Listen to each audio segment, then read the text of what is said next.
Hello every one, this is Balaji. So market எப்படி open ஆகிருக்குன்னு பார்ப்போம். So நல்லா கேப் டவுன். நேற்று நம்ம நியூஸ் பற்றி சொல்லியிருந்தேன். அதுக்கேற்ற மாதிரி ஏஷியன் மார்க்கெட் வந்து பார்த்திங்கன்னா நெகட்டிவ் சினாரியோ தான் இருந்துச்சு. ஸோ கேப் டவுன் ஆகிட்டு ஒரு ஸ்லைட்லி ரிக்கவரி மோடில் முடிஞ்சிருக்கு மார்க்கெட்.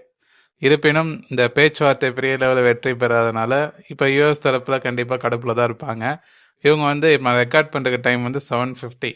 ஆக்சுவலாக வந்து யூஎஸ் மார்க்கெட் எல்லாமே வந்து ஒரு நெகட்டிவ் பயாஸில் தான் வந்து இப்போ ட்ரேட் ஆகிட்டுருக்கு. பட் வந்து ரொம்ப பெரிய லெவலில் நெகட்டிவ் இல்லை. அந்த என்னால் ஃபீல் பண்ண முடியுது. அந்த லாஸ்ட் வீக் இருந்த மார்க்கெட்டோட அந்த பேனிக்னஸ் வந்து இப்போ வந்து கம்மியாகுது. அந்த நெகட்டிவ் சினாரியோ இருக்குது, ஆனால் அந்த வால்டாலிட்டி வந்து ரெடியூஸ் ஆகுது. ஸோ ஒரு 2%, 3% அப்படின்ற சினாரியோ வந்து ஒரு 1%க்குள்ளே தான் இப்போ வந்து அந்த வால்டாலிட்டி இருக்க மாதிரி தெரியும். யூஎஸ் மார்க்கெட்டும் ஒரு 0.4 வந்து நெகட்டிவில் ட்ரேட் ஆகிட்டுருக்கு. நம்ம இந்தியன் மார்க்கெட் வந்து கிஃப்ட் நிஃப்டி ஃப்ளாட்டில் தான் வந்து இது வரைக்கும் ட்ரேட் ஆகிட்டுருக்கு. ஸோ இந்த நான் ரெக்கார்ட் பண்ணுற டைமில் நிறைய நியூஸஸ் வந்து வந்துட்டுருக்கு. யூஎஸ் தரப்புலேருந்து நாங்கள் அந்த US naval blockade of Strait of Hormuz set to begin as Trump deadline nears அப்படின்னு. இனிமேட்டு வந்து யூஎஸ் வந்து கட்டுப்பாட்டில் கொண்டு வந்து இவங்களோட ஆத்தரைசேஷன் இல்லாமல் வந்து எதுவும் போகாது. இவங்க அடுத்த கட்டத்துக்கு ப்ரெஷர் கொடுக்குற ட்ரை பண்ணுறாங்க. யூஎஸ் நேவல் ரிலேட்டடாக அவங்க வார்ஷிப்லாம் வந்து கொண்டு போய் நிற்க வைக்க போகிறாங்களாம்.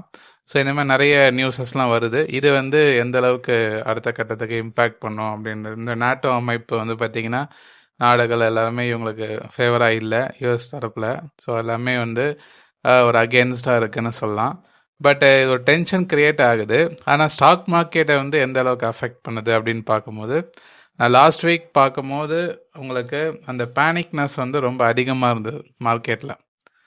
ஓகேவா? பட் இப்போ வந்து இந்த டென்ஷன் வந்து கொஞ்சம் வந்து ரெடியூஸ் ஆகிற மாதிரி தெரியுது. இது நீங்கள் ரஷ்யா உக்ரைன் வார் டென்ஷன்லேயே ஃபீல் பண்ணியிருப்பீங்க. ரஷ்யா உக்ரைன் வார் டென்ஷன் வந்து அந்த ஸ்டார்டிங் டைமில் உங்களுக்கு ரொம்ப பேனிக் சுச்சுவேஷன் இருந்தது. பட் அது 1.5 வருஷமாக அந்த வார் நடந்துகிட்டே தான் இருந்துச்சு. அதுக்கப்புறம் மார்க்கெட் வந்து பெருசாக ரியாக்ட் பண்ணவே இல்லை.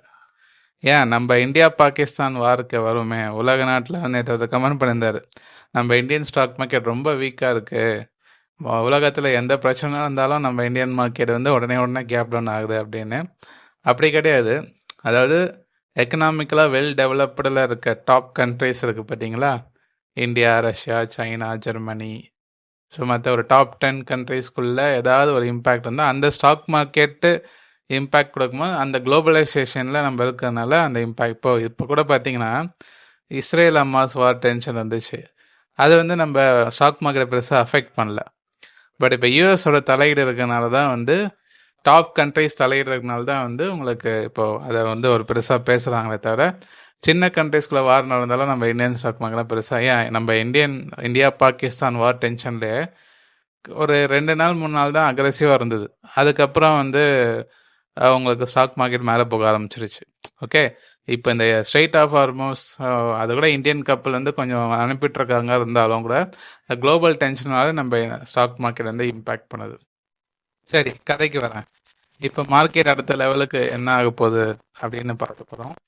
நிஃப்டி பொறுத்த வரைக்கும் பார்த்தீங்கன்னா இந்த செல்லிங் சென்டிமெண்ட் இருக்க தான் செய்யுது. அந்த gap filling scenario. So candle வந்து கேப் டவுன் ஆகி சும்மா ரெக்கவரியாகி முடிஞ்சிருக்கு. பட் ஓப்பன்லேருந்து க்ளோஸ் பார்க்கும்போது உங்களுக்கு நெகட்டிவ் தான், அதில் சந்தேகம் கிடையாது. ஓகே, பட் இதுக்கப்புறம் திருப்பி இந்த கேப் வந்து கிட்டத்தட்ட வந்து 23,200 130க்கு பக்கத்தில் இருக்குது.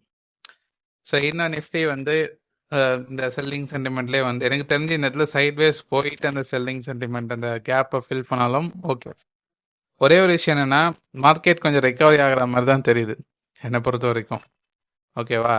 நேற்று ஒருத்தர் கமெண்ட் பண்ணியிருந்தார், ரஷ்யா வந்து எப்போ தலையிட்டாங்க, நீங்கள் கால் ஆப்ஷன் வாங்கியிருக்கீங்களா அப்படின்னு சொல்லிட்டு. நான் ஏன் ஆப்ஷன்ஸை பை பண்ண போகிறேன்? நான் ஆப்ஷன் செல்லர், நான் வந்து ஸ்விங் ட்ரேடர். ஸோ நான் மோஸ்ட்லி பிரேக் அவுட் ஸ்டாக்ஸ் அது மாதிரிலாம் நான் வீடியோவில் சொல்கிறதே வந்து எல்லாமே நான் எடுக்கிற என்ட்ரிஸ் தான். நீங்கள் பார்த்துருப்பீங்க, எம்சிஎக்ஸ்லாம் பெரிய லெவலில் பிரேக் அவுட்டாக இருக்கும். ஏத்தர் எனர்ஜிலாம் 6.7% மேலே போச்சு. நிறைய ஸ்டாக்ஸ் லுக்கிங், நம்ம சொல்கிற ஒரு ஸ்டாக்ஸும் ஃபாலோ பண்ணுங்க, அதில் நிறைய உங்களுக்கு என்ட்ரிஸ்லாம் வந்து கிடைக்கும். ரைட்.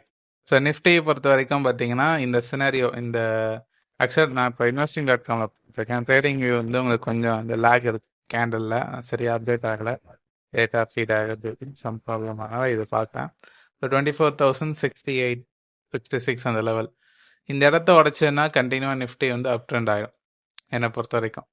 2464 கிராஸ் ஆச்சுன்னா இந்த இடத்துக்குள்ளேயே சுற்றிட்டு இருக்குன்னு வச்சுக்கிங்களேன், மோஸ்ட்லி சைட் வேஸில் இருக்கும். இல்லை வந்து திருப்பி ஃபாலோ ஆக ஆரம்பிச்சதுன்னா திருப்பி வந்து இந்த previous low 24,300 first support act ஆகும்.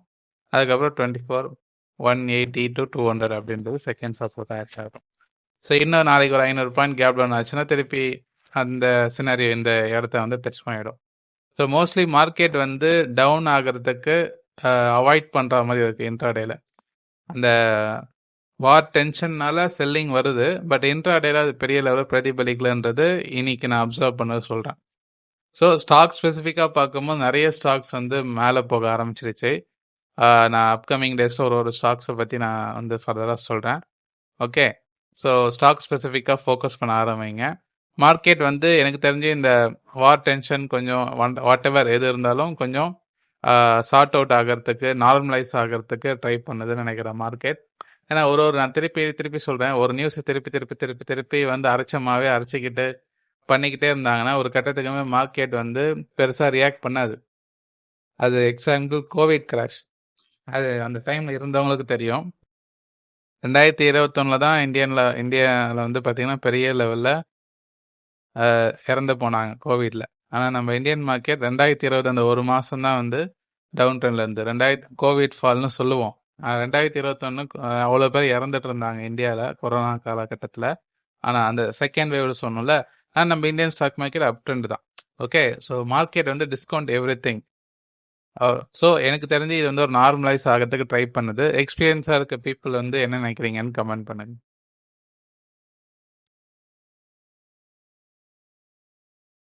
பேங்க் நிஃப்டியே வந்து அந்த சினாரியோ அந்த ஒரு சைட்வேஸ் உள்ளேயே சுற்றிட்டு இருக்க மாதிரி இருக்குது இந்த ஏரியா. ஒரு 4 கேண்டில்ஸ் வந்து பார்த்தீங்கன்னா பேக் டு பேக் அதுக்குள்ளேயே தான் இருக்குது. So strong break out above 56,000 leads to uptrend.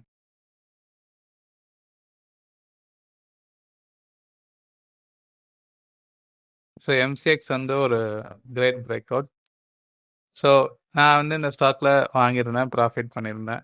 இது உங்களுக்கு புரிஞ்சிருக்கும்னு நினைக்கிறேன். எப்படி வந்து ஒரு ஸ்டாக் பிரேக் அவுட் ஆகுது, எப்படி நம்ம கெஸ் பண்ணுறோம், இதெல்லாமே ப்ரைஸ் ஆக்ஷனை பேஸ் பண்ணி தான். ஸோ அதனால தான் வந்து ப்ரைஸ் ஆக்ஷன் கற்றுக்குங்கன்னு சொல்கிறது. ஸ்டாக்கை வந்து கரெக்டாக கெஸ் பண்ணணும். அது வந்து நிறைய ஃபேக்டர்ஸ், நான் வந்து எல்லாமே வீடியோவில் சொல்ல முடியாது. இது மாதிரி நீங்கள் எல்லா ஸ்டாக்ஸும் நீங்கள் மொமெண்டம் ஃபைன் பண்ணாலே அதை நீங்கள் வந்து இன்வெஸ்ட்மெண்ட்டுக்கும் யூஸ் பண்ணலாம், ஸ்விங் ட்ரேடுக்கும் யூஸ் பண்ணலாம், இன்ட்ராடேக்கும் யூஸ் பண்ணலாம், ஆப்ஷன்ஸுக்கும் நீங்கள் வந்து கால் ஆப்ஷன் வாங்குங்க, புட் ஆப்ஷன் வாங்கினா அந்த மொமெண்டம் தான் முக்கியம். பிரேக் அவுட் ஆகிற மொமெண்டம், அந்த மொமெண்டம் ஃபைன் பண்ணுறதுக்கும் அந்த ப்ரைஸ் ஆக்ஷன் வந்து உங்களுக்கு உதவியாகும்.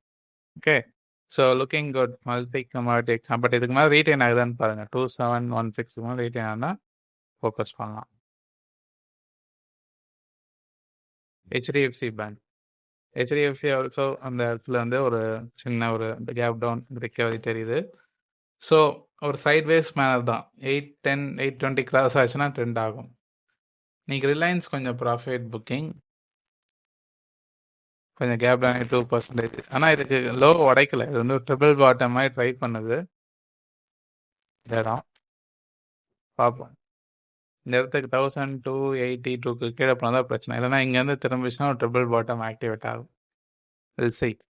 ரைட், ஸோ மார்க்கெட் இப்போ இருக்க சினாரியோ பார்த்தா ஃப்ளாட் ஓப்பனிங் ட்ரை பண்ணுது. ஃப்ளாட் டு நெகட்டிவ் சினாரியோ தான் இப்போதைக்கு இருக்குது. ஸோ நீங்கள் என்ன நினைக்கிறீங்கன்னு கமெண்ட் பண்ணுங்கள். டெக்னிக்கலாக நிறைய ஸ்டாக்ஸ் அவைலபிளாக இருக்குது. பிரேக் அவுட் நீங்கள் ஸ்விங் ட்ரேடுக்கு லாங் டேர்ம் பண்ணுறவங்க இதுக்கப்புறம் நீங்கள் ஃபோக்கஸ் பண்ண ஆரம்பிச்சா அந்த வாரோட தாக்கம் வந்து இதுக்கப்புறம் ஸ்டாக் மார்க்கெட் அந்த வார் முடிவுக்கு வருதோ இல்லையோ மார்க்கெட் வந்து அதை வந்து நார்மலைஸ் ஆக்க ட்ரை பண்ணுதுன்றது என்னோட வியூ. ஓகே, ரைட், பார்ப்போம். நிறைய பேர் பார்க்குறீங்க, லைக் பண்ணுங்கள். நிறைய பேர் இந்த வீடியோ ஷேர் பண்ணுங்கள். டிஎன்ஏ டெலிகிராம் குரூப் இருக்குது, டிஸ்கிரிப்ஷன் லிங்க் இருக்குது, செக் பண்ணி ஜாயின் பண்ணிக்கிங்க. மிக்க நன்றி நண்பர்களே.